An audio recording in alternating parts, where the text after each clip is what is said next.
Okay, so this video will be about dates again, and we'll talk about other ways you can extract date range using this function. Going back to our dates and our transactions, basically our data, we have certain dates here, and let's say we wanted to just get the dates that are starting in 2016 and higher. So I'm going to go back here. This is our basic select query, which selects several columns. If you don't know what this means, go back and watch the first video and then come back to this one. So I'm going to go back to transactions, and if you can see, a column is our dates. So getting back to this, so I'm going to expand this and I'm going to add a where close, and where close is going to be about our column A. So we want dates that are greater than or equal to a certain date. So this time, instead of using what we call, I guess, a serial number or whatever you want to call it for dates, which is what I did last time, I'm going to use the SQL date format. And the SQL date format, well, first of all, it has to be as text. So meaning I'm going to do two single quotes. And then the date format is for digit year, 2-digit month and 2-digit day. If I wanted to get everything starting from the first day in 2016, I'm going to start with the year 2016, then a hyphen, then I need a 2-digit month, which is 01. So it's important to follow that 2-digit syntax. So it's not just one, it's 01 and then a hyphen again and 01 again. So this one is the first month and this one is the first day. So this is going to be that. But this is not going to work because right now it's going to treat this particular string that I have as text. What I have to do, I have to put a keyword in front of that particular string to explain that that's a date. And I'm going to say date and then space and then use that. So I'm going to hit enter, and I shouldn't really get anything right now. So let's give it a second. It's still working on it apparently. I can see on top, and you can see how I got nothing. So what's going on here, right? Because I had some dates that are above 2016 and some 2016 dates. So what's happening here? If you want the SQL date format to work, you have to make sure that the column you have is specifically formatted as date. And if I go under format right now and number, you'll see that the current formatting I have is automatic. And because I imported this data from different source, it came in with this automatic formatting and it looks like normal dates. But it's kind of still using it as a number in a background, right? So what I'm going to do, I'm going to specifically go here and change the number formatting to date. So as soon as I do that, you can see on top here and right, it's actually running and recalculating everything because of this. And at this point, once it's done, if I go back to my function and take a look, you'll see that it actually works. So I'm getting the dates that are greater than, January 1st, 2016. Now again, if you want a date that's between two dates, that's going to be the same thing. So I'm just after the first statement, I'm going to do my end keyword. And then I'll do the first a column. And this time I say that it's smaller or equal to. And I use the date keyword in date I have in single codes that I want to do. So let's say we want to pick everything within that month or something like that. So I'm going to do 2016-0131. I'm going to hit enter. And giving a few seconds, there it is. So now it works. So that's our what we call the SQL date format.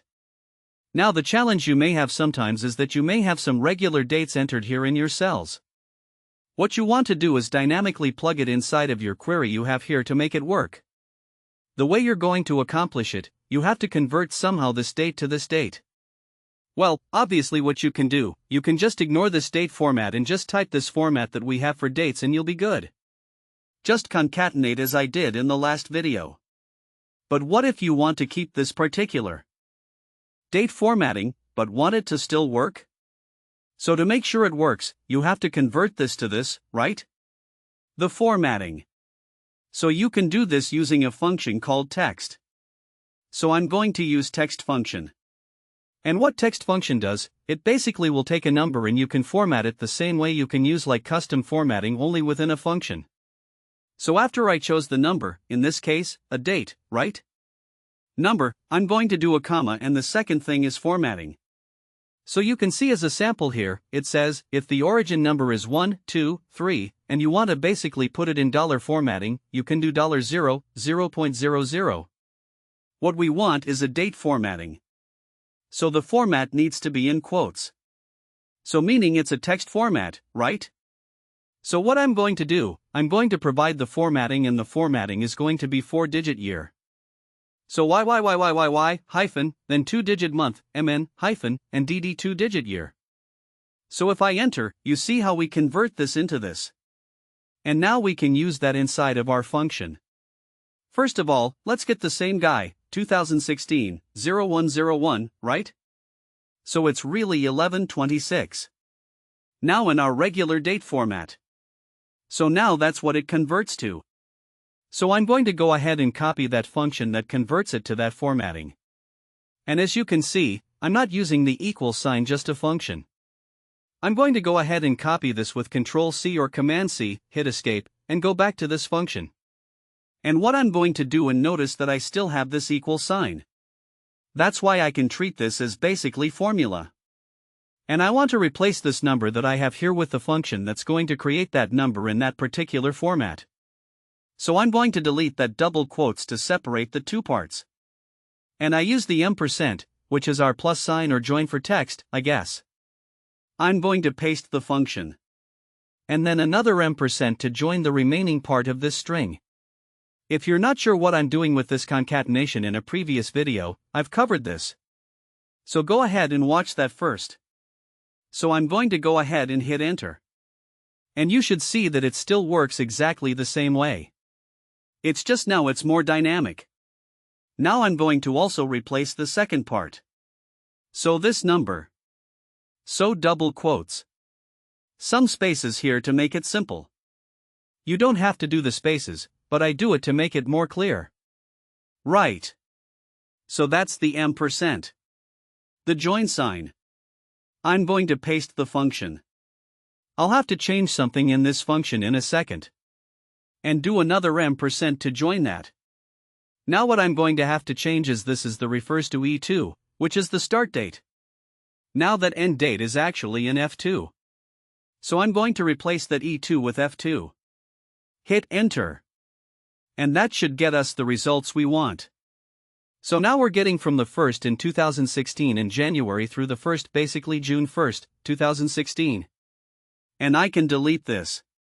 I don't need that. And now it should work. We can just change the dates and get the results we need. So let's say who wanted everything from February 1st, 2016 through February, I don't know, 15th, 2016. Right. I'm going to hit enter. And that's what we should get right here in our data. What? That's more than I expected. So I guess let's do a smaller range. So we can see the results clearly. So let's do like a few days. There it is. And that's our data. Again, you have to make sure that the column you're working with is specifically formatted as date in order for this to work. That's it for this video. Thanks for watching and subscribe.